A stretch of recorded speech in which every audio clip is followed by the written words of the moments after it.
Onward اگر آپ پڑھنا شروع کریں گے تو اللہ تبارک و تعالی نے علماء سو کی مثال جو ہے کتے کی سی دی ہے. اللہ تعالیٰ فرماتا ہے یہ جو علماء، بلعام بن باورا ایک بہت بڑا عالم تھا یہودی، اس کی مثال اللہ تعالیٰ نے دی ہے کہ اس کی مثال کتے کی سی ہے کہ اس کو کوئی چیز ملتی ہے تب بھی یہ زبان ہانپتا رہتا ہے، نہ ملے تب بھی ہانپتا رہتا ہے، کہ وہ لالچی ہے نا. یعنی کتے کا کام یہ ہے کہ وہ لالچ میں زبان باہر نکال کے رکھے، چاہے پیٹ بھرا ہوا ہو یا نہ ہو. علماء کی مثال اللہ تعالیٰ نے کتے کی دی ہے قرآن حکیم کے اندر. آپ اندازہ کریں کتنی سخت مثال ہے. ہم بھی یہ بات کرتے ہیں، پنجابی ایک محاورہ ہے کتی چورانا رلی ہے، سنے ہیں نا. یعنی چور سے بچانے کے لیے، گھر کی حفاظت کے لیے کتا رکھا جاتا ہے. جب کتا ہی چوروں کو بتانا شروع کر دے کہ فلاں قیمتی مال فلاں جگہ پہ اس کو لوٹ لو، تو اس کو پنجابی میں کہا جاتا ہے کتی چورانا رل گئی ہے. یعنی کتا جو ہے وہ الٹا چوروں کے ساتھ مل گیا ہے. ہمارے علماء کی بھی مثال یہی ہے. وہ علماء جو اپنی پبلک کو یہ کہہ رہے ہیں قرآن و سنت ڈائریکٹ نہ پڑھنا گمراہ ہو جاؤ گے، تو یہ اس سے بڑی کیا دشمنی ہے؟ ہم غیر مسلم کو کیسے قرآن پیش کریں گے اگر ہم اپنے مسلمان بھائی کو یہ کہہ رہے ہیں قرآن ڈائریکٹ نہ پڑھنا گمراہ ہو جاؤ گے؟ کیوں کہہ رہے ہوتے ہیں؟ کیونکہ ان کو پتہ ہے قرآن میں وہ کچھ لکھا ہے جو ہمارے عقیدوں، ہمارے بابوں کے عقیدوں کے خلاف ہے. اگر یہ بات کریں گے تو گمراہ ہی ہوگا نا. تو یہ جو پٹی پڑھا رہے ہیں، مجھے پتہ ہے اس سے بڑے اسلام کے دشمن کون ہیں. اب آپ ان کی پگڑیوں سے، داڑیوں سے، تسبیحوں سے، ان کی شکلوں سے دھوکہ نہ کھائیں. اسلام کے بہت بڑے دشمن ہیں یہ لوگ. اللہ تعالیٰ ان کے شر سے محفوظ فرمائے. تو بات کہاں سے کہاں نکل گئی. اللہ تعالیٰ فرماتا ہے ہم نے ماں باپ، ان کو ماں اور بیٹے دونوں کو جہان والوں کے لیے بہت بڑی نشانی بنایا تھا. ان ھذہ امتکم امۃ واحدہ، اے نبیوں کے ماننے والوں یہ سب کی سب امتیں، تمام نبیوں کے پیروکار اور انبیاء کی تعلیمات ایک ہی تھی. وَأَنَا رَبُّكُمْ فَاعْبُدُونَ، اور میں تمہارا رب ہوں پس میری ہی عبادت کرو. یعنی عیسیٰ، موسیٰ، ابراہیم، نوح علیہم السلام اور محمد رسول اللہ صلی اللہ علیہ وسلم یہ ایک ہی درخت کی شاخیں ہیں، ایک ہی درخت کے پھل ہیں. یہ کوئی ڈیفرنٹ تعلیمات نہیں ہے، بنیادی عقائد سیم ہے. ہاں وقت کے ساتھ ساتھ اللہ تعالیٰ نے شریعت کے اندر کچھ تبدیلی کی، لیکن بنیادی عقیدہ توحید سب کا سب ایک، اور وہی اللہ تعالیٰ نے بات کر دی. وَأَنَا رَبُّكُمْ، اور میں ہوں تمہارا رب، فَاعْبُدُونَ، پس میری عبادت کرو. وَتَقَطَّعُوا أَمْرَهُمْ بَيْنَهُمْ، مگر لوگوں نے پارا پارا کر دیا آپس میں دین کو. کُلٌّ إِلَيْنَا رَاجِعُونَ، سب کے سب کو لوٹ کر ہمارے پاس آنا ہے. اللہ تعالیٰ فرماتا ہے ہم نے ایک دین دیا تھا لیکن لوگوں نے فرقے بنا لیے. ایک تو یہ انبیاء کے نام پر یہ تقسیمیں ہوئیں، اور بعد میں پھر نبیوں کے ماننے والوں میں بھی بزرگوں کے نام پہ تقسیمیں ہو گئی. یعنی آج عیسائی، یہودی اور مسلمز نبیوں کے نام کے اوپر اپنے آپ کو ڈیوائیڈ کیا ہوا ہے نا، حالانکہ تعلیمات ایک ہیں. اور ہم کیوں اپنے آپ کو بہتر سمجھتے ہیں؟ ہم کسی نبی کا ڈینائی نہیں کرتے. لا نفرق بین احد من رسلی، ہم ایمان لانے میں کسی نبی میں فرق نہیں کرتے. لیکن یہودیوں کو دیکھیں، حضرت عیسیٰ کا انکار کرتے ہیں، محمد رسول اللہ کا انکار کرتے ہیں صلی اللہ علیہ وسلم. عیسائیوں کو دیکھیں، حضرت موسیٰ کو بھی مان رہے ہیں، حضرت عیسیٰ کو بھی مان رہے ہیں، ہمارے نبی کا انکار کر رہے ہیں. تو انہوں نے اپنی پگڈنڈی الگ کر لی ہے. اور ہمیں کیا تعلیم دی گئی کہ ہم عیسیٰ علیہ السلام کو بھی ویسا ہی پیغمبر مانتے ہیں جس طرح کہ اپنے محبوب صلی اللہ علیہ وسلم کو مانتے ہیں. ہمارے نزدیک نبی صلی اللہ علیہ وسلم کا انکار کرنے والا بھی ویسے ہی کافر ہے جس طرح کسی ایک پیغمبر کا انکار کرنے والا کافر ہے. سیم یہ اللہ تعالیٰ نے. لیکن پھر امت کے اندر کیا ہوا؟ نبی صلی اللہ علیہ وسلم تو چلے گئے، اور آپ صلی اللہ علیہ وسلم کے بعد وقت جب گزرتا گیا، لوگوں نے اپنے بزرگوں، بابوں کے نام کے اوپر فرقے کھڑے کرنا شروع کر دی. اس میں بزرگوں کا قصور نہیں تھا. یعنی امام حنیفہ، امام شافعی، امام احمد بن حنبل، امام مالک رحمہم اللہ اجمعین علیہم السلام رضی اللہ عنہم اجمعین، ان کا کوئی قصور نہیں ہے. انہوں نے کہیں نہیں کہا کہ ہمارے ناموں کے اوپر آپ فرقے بنائیں، اپنے ہمارے ناموں کے اوپر چیزوں کو ڈیوائیڈ کر دیں. ان کی کہیں یہ تعلیمات نہیں تھی. ان کی تعلیمات تو یہ تھی کہ اللہ اور اس کے محبوب صلی اللہ علیہ وسلم کو فالو کیا جائے، اللہ اور اس کے محبوب صلی اللہ علیہ وسلم کی تعلیمات کو لے کر چلا جائے. انہوں نے کہیں نہیں کہا کہ ہمارے ناموں کے اوپر آپ فرقے بنا لیں. تو میں ان کو کنڈیم نہیں کر رہا. آج جب ہم عیسائیوں کو کنڈیم کرتے ہیں، معاذ اللہ استغفر اللہ، ہمیں کبھی گمان بھی نہیں ہوتا کہ حضرت عیسیٰ علیہ السلام کی ہم توہین کر رہے ہیں. ہم تو کہہ رہے ہوتے ہیں کرسچینٹی غلط ہے، عیسیٰ علیہ السلام تو وجیہن فی الدنیا والآخرہ، ان کا کون انکار کر سکتا ہے؟ ان سے تو ہم محبت کرتے ہیں، ان کی محبت کو ہم اپنے ایمان کا حصہ سمجھتے ہیں.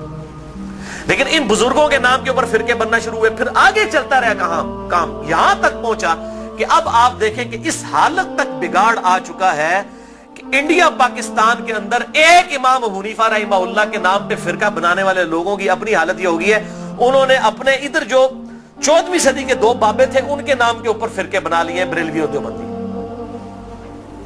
دونوں اپنے آپ کو حنفی کہہ رہے ہیں. دونوں اپنے آپ کو کہہ رہے ہیں کہ ہم امام حنیفہ کے پیروکار ہیں، اور دونوں ایک دوسرے کو ماشاءاللہ کافر بھی سمجھتے ہیں، گستاخ رسول بھی سمجھتے ہیں، مشرک بھی سمجھتے ہیں، ایک دوسرے کے پیچھے نمازیں پڑھنے کے قائل نہیں ہیں، اور اسی نام کے اوپر انہوں نے مسجدیں بھی الگ کر لی ہوئی ہیں، اور اس حد تک کہ آپ مسجد کے بارے میں دیکھتے ہو لکھا ہوتا ہے اہل سنت والجماعت، بریکٹ میں لکھا ہوتا ہے حنفی، پھر آگے مزید بریکٹ لگائی ہوتی ہے دیوبندی. یعنی آپ دیکھیں کہ کس لیول تک ڈیوائیڈ کر دیا، کس لیول تک ڈیوائیڈ کر دیا امت کو. تھوڑا آگے ہو جائے، آگے ہو جائے، آگے ہو جائے. اور میں حیران ہوتا ہوں کہ انڈیا کے 2 شہروں کی بنیاد کے اوپر امت کو ڈیوائیڈ کر دیا. یہ دیوبند اور بریلی انڈیا کے 2 شہر ہیں، اس کے نام کے اوپر ڈویژن کر دی ہوئی ہے. یہی حال اہل حدیث کا ہے. کبھی اپنے آپ کو اہل حدیث کہیں گے، کبھی سلفی کہیں گے، کبھی کہیں گے غربا اہل حدیث، کبھی کچھ. کس لیول تک بگاڑ آ گیا. حتیٰ کہ اگر آپ اب یورپ میں چلے جائیں تو وہاں 2 فرقے بن چکے ہیں، اہل حدیث اور سلفی. اور سلفیوں میں بھی 2 ہیں، ایک تقلیدی سلفی ہیں اور ایک غیر مقلد سلفی ہیں. اور ابھی ایک اور شوشہ چھوڑا ہے مدخلی.